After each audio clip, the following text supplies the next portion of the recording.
Now let's do an experiment to understand something which I'm not going to write first, नहीं तो मज़ा नहीं आएगा. एक सस्पेंस सा क्रिएट करना है मुझे. Suppose I have a container जिसके अंदर पानी ले लीजिए. बाहर मुझे पानी निकलता, पानी ले लो, कोई इशू नहीं. तो आप एक कंटेनर पानी भरा पड़ा है.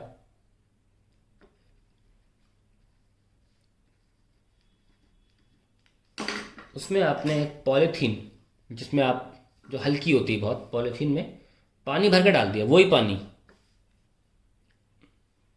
पॉलीथीन में थोड़ा पानी भरा और वही पानी भर के इसमें आपने डाल दिया. मैं रेड से क्यों दिखा, ताकि आपको देखिए कि पॉलीथीन है. ठीक है, इसमें सेम वाटर है, कोई डिफरेंस नहीं है. जो यहाँ पे वाटर है वही पॉलीथीन के अंदर भी वाटर है. So what we will see, observation ये होगी इसमें,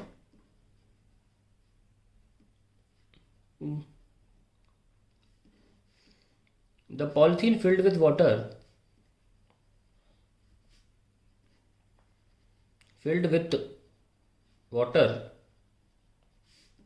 will remain as it is. क्यों, पानी तो भरा पड़ा है. इसका मतलब पॉलीथीन को बाहर निकालो तो जितना भी पॉलीथीन में पानी का वेट होगा, अंदर पानी तो है, उतना ही तो अपथ्रस्ट लग रहा होगा. ये सुनो, अपथ्रस्ट क्या होता है, ध्यान से देखना. अपथ्रस्ट होता है डेंसिटी ऑफ लिक्विड, जो कि पानी है, इनटू वॉल्यूम ऑफ लिक्विड, जो कि पानी बताया था मैंने आपको, इनटू ग्रेविटी. ये तो बताया था. अब जरा इसको खोल के देखो. ये मैं नहीं कह रहा, आप खुद देखो कि क्यों मैं mg को fb के बराबर कह रहा हूं. और क्यों पॉलीथीन में पानी भर के रखोगे ना तो वो ऊपर नीचे नहीं होगी. पॉलीथीन का मास हम निगलेक्ट कर रहे हैं. हम सिर्फ ये देख रहे हैं कि अगर पॉलीथीन ने पानी ही भर दिया है तो वो नीचे ऊपर क्यों नहीं हो रहा है. हमने अपथ्रस्ट लिखते वक्त सीधे अपथ्रस्ट का फॉर्म लगाया. That is volume of liquid होता है हमेशा, जो अंदर उस वॉल्यूम रीजन में होता है, उतने पोर्शन में, into density of liquid into gravity. आप जरा मास mg खोलो, ये भी तो लिक्विड का ही मास हुआ. तो मास क्या होता है, डेंसिटी. अब क्योंकि अंदर लिक्विड है तो डेंसिटी किसका लोगे, लिक्विड का लोगे. वॉल्यूम किसका लोगे, लिक्विड का लोगे. मास को खोल रहे हैं ना हम, इनटू ग्रेविटी. तो आप देख सकते दोनों बराबर आ गए.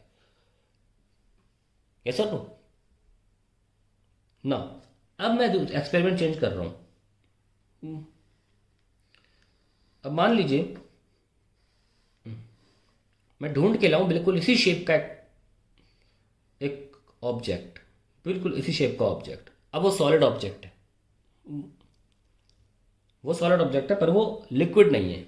ये एक कोई सॉलिड ऑब्जेक्ट है. तो मास ऑफ सॉलिड ले लें. यस और नो. तो अब इसके बारे में बात करते हैं, सॉलिड की बात करते हैं. भाई ग्रेविटी तो इस पर फोर्स लगाएगी, जैसे लिक्विड पे लगाया वैसे इस पर भी लगाएगी, m सॉलिड g. यस और नो. लेकिन अपथ्रस्ट तो यही लगता रहेगा ना, क्योंकि अपथ्रस्ट को मास ऑफ बॉडी से मतलब नहीं, डेंसिटी ऑफ बॉडी से मतलब नहीं, उसे तो वॉल्यूम से मतलब है. वॉल्यूम हमने सेम रखा है, तो अपथ्रस्ट अब भी वही लगता रहेगा, FB. जरा FB खोलो, कितना आ रहा है, रो लिक्विड का. वॉल्यूम डिस्प्लेस्ड बाय बॉडी, वो भी तो लिक्विड का ही होगा. हमने आपको स्प्राउट वाले करके दिखाया था, तो ये भी लिक्विड का ही वॉल्यूम होगा. हालांकि इस वक्त वो दोनों बराबर है, क्योंकि बॉडी पूरी तरह इमर्स्ड हो चुकी है ना. तो बॉडी का जो टोटल वॉल्यूम है वो और वॉल्यूम ऑफ लिक्विड डिस्प्लेस दोनों बराबर होंगे. वी लिक्विड और यहाँ पे क्या है, इनटू ग्रेविटी. ये खोलेंगे. लेकिन जब आप mg खोलोगे, msg, तो डेंसिटी भी आप सॉलिड की ही लोगे, वॉल्यूम भी आप सॉलिड का ही लोगे, और ग्रेविटी तो दोनों में सेम ही लग रही है. अभी देखिए, डेंसिटी में फ़र्क है, ग्रेविटी सेम है, और वॉल्यूम में फ़र्क है. इस केस में फ़र्क नहीं, इस केस में सेम है. अगर पूरी तरह इमर्स्ड हो जाती है तो केस 2 निकलते हैं. सबसे पहले हम केस 1 लेके चल रहे हैं, जब हमने बॉडी को पूरी तरह इमर्स्ड माना है. Case 1, when body is immersed completely. ऐसे में इमर्स्ड कंप्लीटली मतलब ये हुआ कि डेंसिटी ऑफ सॉलिड ज़्यादा है. भाई डूबेगी तो वही ना, इसकी डेंसिटी ज़्यादा हो, बहुत ऑब्वियस सी बात है. तो ऐसे में जो mg है वो ज़्यादा है और fb कम है. ऐसे में mg ज़्यादा है और fb कम है. तो बॉडी अपने नेट फोर्स से नीचे सिंक करना चालू कर जाएगी, नेट फोर्स से। Since body has immersed, it means that body will continue to sink, continue to sink with force downwards. F is equals to msg minus upthrust. Okay, ध्यान से देखना, बहुत ध्यान से। क्या लिखा मैंने? बॉडी का जो वेट हो जाए, बॉडी का जो फोर्स नीचे से नीचे लग रही है, बॉडी नीचे सिंक करती चली जा रही है, msg माइनस अपथ्रस्ट लिख के आ रहा हूं मैं। अगर मैं इस बॉडी के नीचे एक वेइंग मशीन लगा दूं,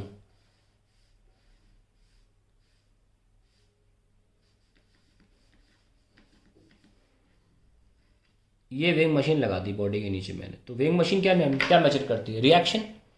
बॉडी पे नेट फोर्स mg तो लग नहीं रहा, अपथ्रस्ट भी ऊपर लग रहा था, तो बॉडी जिस फोर्स से नीचे जा रही है वही तो फोर्स लगाएगी वेइंग मशीन पे, दैट इज F, और रिएक्शन वेइंग मशीन वही देगी due to Newton's third law. यानी कि बॉडी का वेट क्या हो जाएगा? Body weight now is F only, msg minus fb। यानी कि बॉडी का वेट जो है वो कम हुआ होगा। हमने क्या देखा? When body is immersed,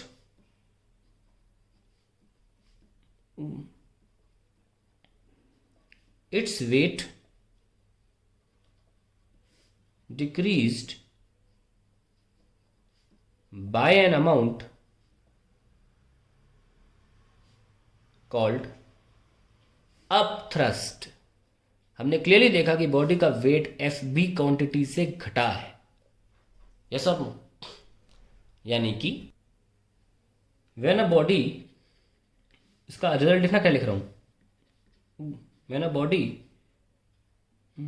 is immersed in a liquid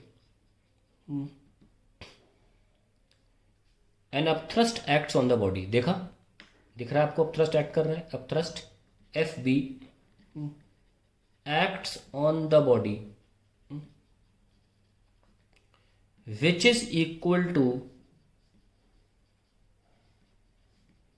weight of the liquid। खोल के देखो FB क्या है? Volume of liquid, density of liquid, gravity. तो ये किसने डिस्प्लेस किया? वॉल्यूम ऑफ लिक्विड इस बॉडी ने डिस्प्लेस किया ना, और उसी का ही वेट अपथ्रस्ट है। ये पहले हमने प्रूफ किया था अपथ्रस्ट क्या होता है। When a body is immersed in a liquid and the thrust acts on body which is equal to weight of the liquid displaced by body। यही किया ना पूरे एक्सपेरिमेंट में, ये तो कर रहे हैं। displaced by body which is equal to weight of the liquid displaced by body, या कह सकते हैं।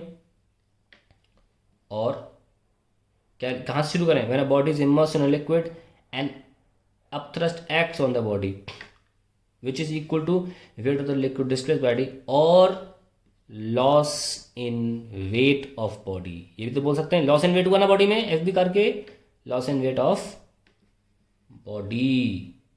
ये है आर्किमिडीज प्रिंसिपल, और कुछ नहीं है। बहुत बहुत डेफिनेशन होती हैं आर्किमिडीज प्रिंसिपल की, ये डेफिनेशन है। और अब मैं हेडिंग लिख देता हूं, कहां गया मेरा पन्ना?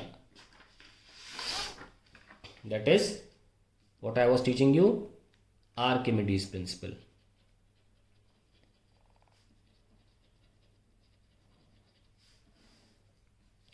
आप देख सकते हैं क्लियरली क्या लिखा है मैंने यहां पर। देखो, अगर पानी की बात ले लें तो उसने खुद को ही डिस्प्लेस किया था ना, पानी था तो खुद को ही डिस्प्लेस करेगा, इसलिए अपथ्रस्ट और वेट बराबर हो गए थे, यस और नो?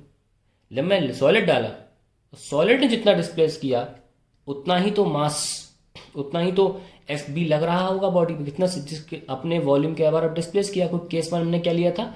जब बॉडी पूरी तरह इमर्स्ड हो। तो यही डेफिनेशन फाइनली आप देख सकते हैं हमारे आर्किमिडीज प्रिंसिपल की when a body is immersed in a liquid and a thrust acts on a body which is equal to weight of the liquid displaced by body. ये पहले प्रूफ कर दिया कि वो लिक्विड का ही वेट होता है, और loss in weight of the body, this is called Archimedes principal.